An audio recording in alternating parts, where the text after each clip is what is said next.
Olá pessoal, tudo bem com vocês? Eu sou o professor Flávio, muito prazer a todos aí. Sejam muito bem-vindos a esse canal, né? O primeiro vídeo do canal vai ser agora, né?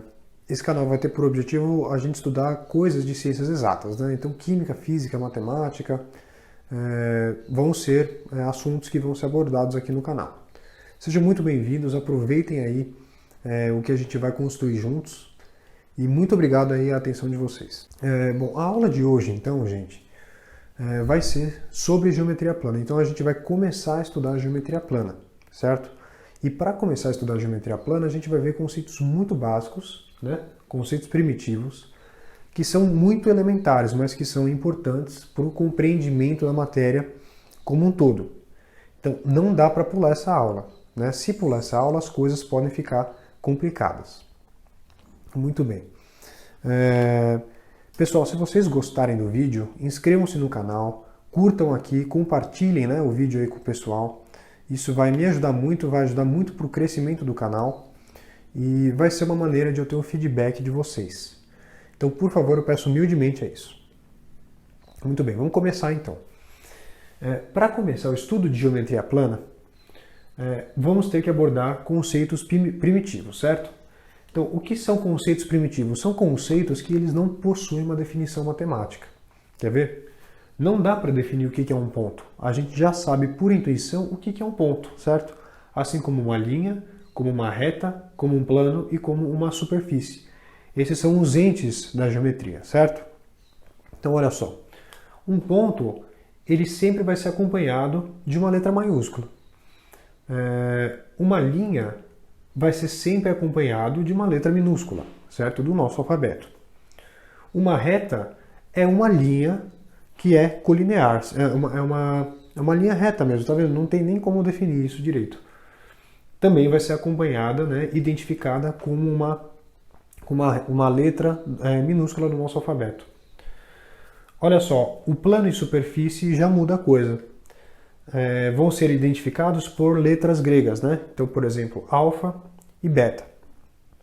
Muito bem. Então, são os entes básicos aí da geometria que não tem como a gente definir eles matematicamente, certo?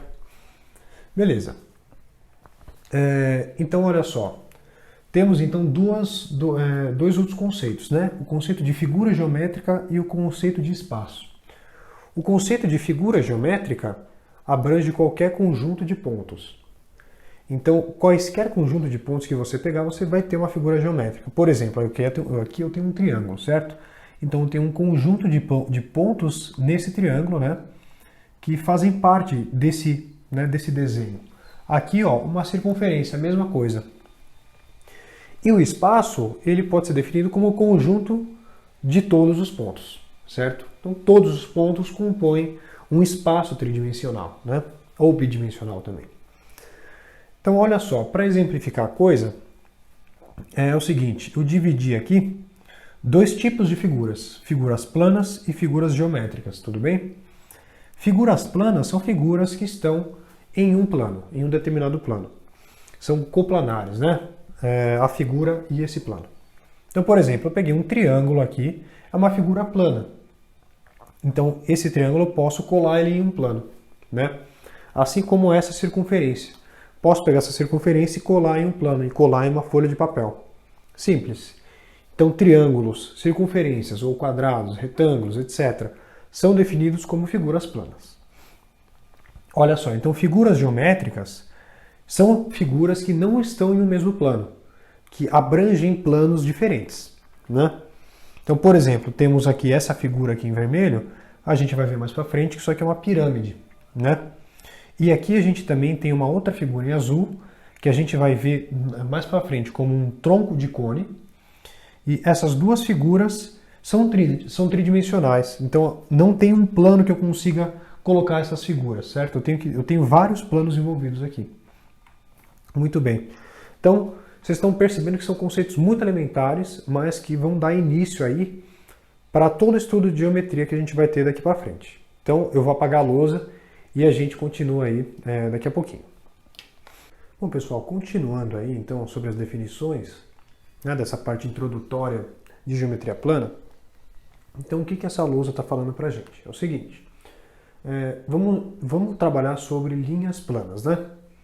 Então, linhas planas também é algo intuitivo, certo? Então, vamos lá, temos uma reta aqui, e uma reta, ela é representada por uma letra minúscula, certo? Reta, quando a gente fala em reta, a gente está falando de infinito. Então aqui está uma representação, está uma partezinha dessa reta. Ela continua infinitamente para lá, infinitamente para cá. Isso é uma reta. Aí, vamos supor que eu pegue um ponto e coloque em cima dessa reta. Aí eu estou dividindo essa reta em dois segmentos, em duas semi-retas, certo? Perdão. Por exemplo, eu peguei esse ponto A e posicionei nesse ponto aqui, dessa reta infinita, né? Então eu produzi duas semi-retas. Essas duas semi-retas têm origem em A, certo? Mas elas também não têm fim, porque elas são infinitas, certo? Então para lá eu continuo tendo essa reta infinita. Para cá eu também. O B não é uma extremidade, né? O ponto B não é uma extremidade, o ponto A é uma extremidade. Então como é que a gente representa graficamente uma semi-reta? A gente fala que é assim. Essa semi-reta compreende os pontos A e B, certo? Então a gente pode escrever essa semi-reta como sendo AB e uma setinha assim. Tudo bem? Então isso significa uma semi-reta de origem em A, né? E indo em sentido AB. Tudo bem? É o que está aqui. Por fim, temos então um segmento de reta. Que aí a gente pega esse ponto B e aí a gente segrega essa semi-reta que a gente tinha em um segmento de reta e o resto, né, dessas semi-retas continuam tanto para a direita quanto para a esquerda, né? Então o segmento de reta agora, ao contrário desses outros dois, é finito, tudo bem? Então tem uma origem em A e um final em B, ou vice-versa, né? E como é que a gente reproduz um segmento de reta na escrita? Assim, ó. O segmento de reta compreende os pontos A e B. Então a gente vai escrever assim: AB e um tracinho em cima. Então isso significa o segmento de reta AB, certo? Bem simples. Bom, passando para esse lado então, a gente tem tipos de interação de segmentos. Então são três: segmentos consecutivos, aqui, segmentos colineares e segmentos adjacentes. Olha só, vamos com calma. Os segmentos consecutivos são segmentos que possuem um ponto em comum, tudo bem? Então, olha só, segmentos consecutivos são AB e BC. Eles não precisam estar posicionados sobre a mesma reta. Eles podem estar em retas diferentes. Então, são segmentos consecutivos aqueles que têm um ponto em comum, certo? Então, os segmentos são os seguintes: AB e BC. Simples. Segundo, segmentos colineares. Então, como o nome diz, né, colinear, pertence à mesma linha. Olha só, o segmento AB e CD. Eles são colineares, tudo bem? Por quê? Porque a gente consegue observar que eles estão sobre uma mesma linha. Mas eles não são consecutivos, porque eles não têm um ponto em comum, tudo bem? Mas são segmentos colineares, segmentos AB e CD. Então, AB e CD. Maravilha. Por fim, então, a gente tem os segmentos adjacentes, que agora a gente tem que obedecer a essas duas condições simultaneamente. Então, os segmentos adjacentes são segmentos consecutivos, então eles têm um ponto em comum, certo? E são segmentos colineares. Então, eles observam que eles estão sobre uma mesma linha, certo? Então, está obedecendo essas duas condições aí. Bom, segmentos adjacentes, eles não podem, esse ponto C aqui não pode estar entre o trajeto AB, tudo bem? Esse ponto C tem que estar para fora desse trajeto AB. Então, é coisa de consecutividade mesmo, né? Esse sentido. Então, primeiro AB, depois vem o BC. Então, aqui são os segmentos adjacentes AB e BC. Então, AB e BC. Tudo bem? Bom, na lousa seguinte, então, a gente vai falar sobre os postulados aí da geometria plana que vão permitir o estudo ao longo aí do curso, tudo bem? Então eu encontro vocês daqui a pouco.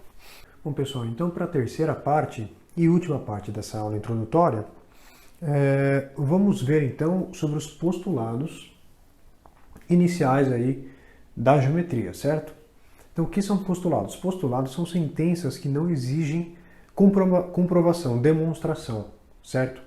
Então, por exemplo, Albert Einstein, quando foi desenvolver a sua teoria sobre a relatividade, ele postulou algumas coisas e por esses postulados que a teoria dá certo, tudo bem? Então aqui é a mesma coisa, a gente vai postular algumas coisas e através dessas coisas que a geometria se constrói, certo? Então olha só, é muito intuitivo mesmo. Vamos lá. Então o postulado 1, ele é subdividido em um A e um B, olha só. São os postulados da existência. Então reparem só. Numa reta há infinitos pontos, sim. E num plano há infinitos pontos também. Claro, reparem aqui que eu tenho uma reta R, certo? E eu nomeei 3 pontos nessa reta R. Ponto A, ponto B e ponto C. Mas não são só esses 3 pontos que existem nessa reta R. Eu posso pegar essa reta R e subdividir ela em infinitos pontos, vários pontinhos aqui que estão nessa reta R, certo? Esse pontinho aqui que eu fiz não tá, mas enfim. Então aqui eu tenho infinitos pontos nessa reta R. De A até B eu tenho infinitos pontos já. De B até C eu também tenho infinitos pontos, certo? Então esse é o postulado 1A. Então olha só, os pontos A, B e C, eles pertencem a essa reta R, certo? Então eu posso escrever o seguinte: A, B e C pertencem a R, certo? Portanto, A, B e C são colineares. Então são colineares. Muito bem. Então colinear é sinônimo de pertencer à mesma linha, né? Mesma reta. Beleza. Eu posso escrever outra coisa também. Reparem que eu tenho outros 3 pontos aqui, ponto D, E e F, que eles não estão sobre essa reta R. Então eu posso escrever que eles não estão contidos nessa reta R, dessa maneira aqui. Tudo bem? Maravilha, então essa parte aqui super simples, né? Segunda parte. Então, os postulados do item 2, que é o item da determinação. Então reparem como é muito simples. 2 pontos distintos determinam uma única reta. Sim. 3 pontos distintos determinam um único plano. Então, olha como é simples. Vamos supor que eu tenho esses 2 pontos A e B. Eu só consigo enxergar uma reta possível que contém esses 2 pontos, certo? Então, essa reta vai estar mais ou menos aqui, ó. Tudo bem? Então, essa é a única reta que contém os pontos A e B. Não existe outra possibilidade, né? E também 3 pontos distintos determinam um único plano. Vamos pegar, por exemplo, os pontos C, D e E. Esses pontos C, D e E, eles determinam um único plano. Então, vou representar esse plano mais ou menos assim. Tudo bem? Sei lá, plano alfa. Não há outra maneira desses 3 pontos determinarem outro plano que não seja esse plano alfa, certo? Muito bem. Então eu posso escrever que os pontos C, D e E estão contidos em alfa, certo? Portanto, C, D e E são coplanares. Coplanares é sinônimo de pertencer ao mesmo plano. Então é isso. C, D e E são coplanares. Muito bem. Dito isso, vamos para a última parte, o último postulado, que é o postulado da inclusão. É o seguinte: se 2 pontos determinam uma reta e tais pontos estão contidos em um plano, então a reta está contida nesse plano. É claro, vamos pegar esse exemplo aqui. Eu tenho 2 pontos, certo? 2 pontos, eles determinam uma única reta. E esses dois pontos estão em um plano, em um único plano. Então, não tem possibilidade dessa reta aqui não estar contida nesse plano determinado por esses dois pontos, né? Essa reta só não estaria contida nesse plano se ela fosse entortada, né? Porque daí ela ia perfurar o plano, e não é isso que acontece. Essa reta está perfeitamente posicionada em um plano. Então, são postulados simples, né? Conceitos simples, que a gente viu na aula de hoje, mas que vocês vão ver que ao longo do curso inteiro, esses postulados fazem muito sentido e são de suma importância para permitir o que a gente vai fazer aí ao longo da matéria, né? Muito bem, pessoal, se vocês gostaram desse vídeo, venho pedir aí encarecidamente que vocês curtam o vídeo, que vocês comentem, né? Critiquem também se vocês acharem que eu posso melhorar alguma coisa, que alguma coisa não ficou muito clara. Eu espero isso de vocês. Muito obrigado pela atenção que vocês tiveram até agora e fiquem ligados aí que daqui a pouco vocês vão ter acesso às outras aulas aí. Até mais, gente. Bons estudos.